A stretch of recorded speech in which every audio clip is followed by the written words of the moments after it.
रुमाल। आज सासू माँ की 13वीं है। मेहमानों के बीच उदासी ओढ़कर नकली आंसू बहाते हुए बहू संजना अब उकता गई थी। एक ननद को छोड़कर बाकी सभी मेहमान जा चुके थे। अब उसे इंतजार था सास की विरासत में छोड़ी हुई चीजें देखने का। उनकी अलमारी की चाबी की जानकारी केवल ननद मीना को ही थी। उसने सबके सामने अलमारी खोली। सामने ही लॉकर की चाबी और एक कागज का पुर्जा पड़ा था। मीना ने माँ का लिखा हुआ संदेश पढ़ा। माँ ने अपने जेवर इकलौती पोती और बेटी के नाम किए थे। कैश रुपयों पर बेटे का अधिकार था। उनके सभी नए पुराने कपड़े गरीब महिलाओं में बांट दिए जाने का जिक्र था। एक सीलबंद पैकेट था जिसके ऊपर एक पिन किए हुए कागज पर लिखा हुआ था, यह पैकेट बहू के लिए है, लेकिन वो इसे अपने बेटे मेरे पोते अनुज की शादी के 1 साल बाद ही खोल सकेगी। मेरी अंतिम इच्छा के अनुसार तब तक यह बैंक के लॉकर में रख दिया जाए। बेटे ने वह पैकेट बैंक के लॉकर में रखवा दिया।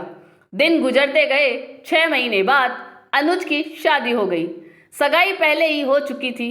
बहू आराधना के घर में आते ही संजना ने कुछ राहत की महसूस की। अब तो अपना ध्यान अपने पति और अपने स्वास्थ्य पर ही देना चाहती थी।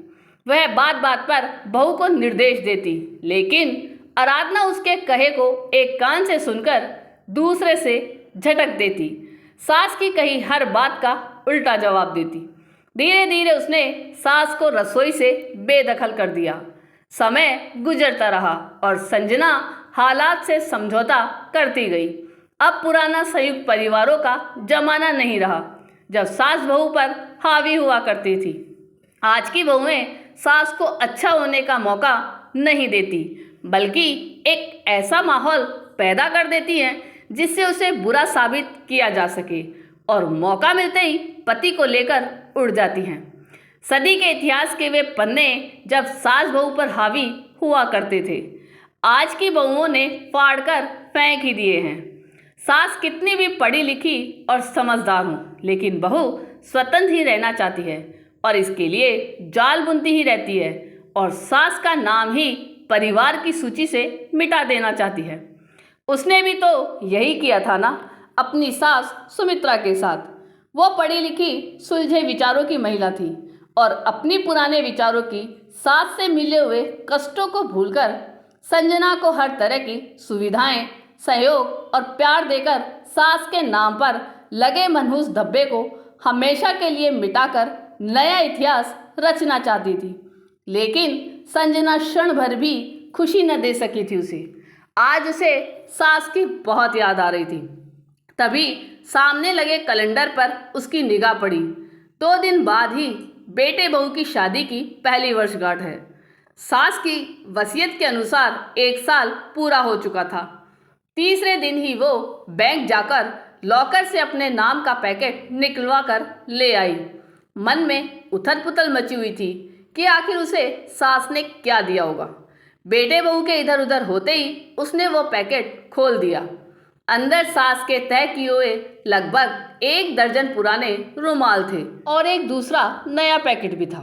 देखकर अचानक उसकी आंखों में एक सवाल लिए सिकुड़ गई। साथ ही पिन किए हुए कागज पर लिखे शब्द पढ़ने लगी। बहू, ये वे रुमाल हैं जिनसे मेरे बेटे का विवाह होने के 1 साल बाद से मृत्यु पर्यंत आंसू पहुँचती रही। पढ़कर उसकी आंखों से अविरल आंसू बहने लगे। रोते रोते उसने दूसरा पैकेट खोला।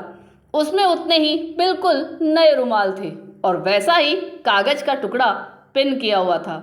उसे कहीं से सास की आवाज़ सुनाई दी, बहू रो रही हो ना, ये रुमाल तुम्हें अपनी अंतिम सांस तक आंसू पहुँचने के काम आएंगे।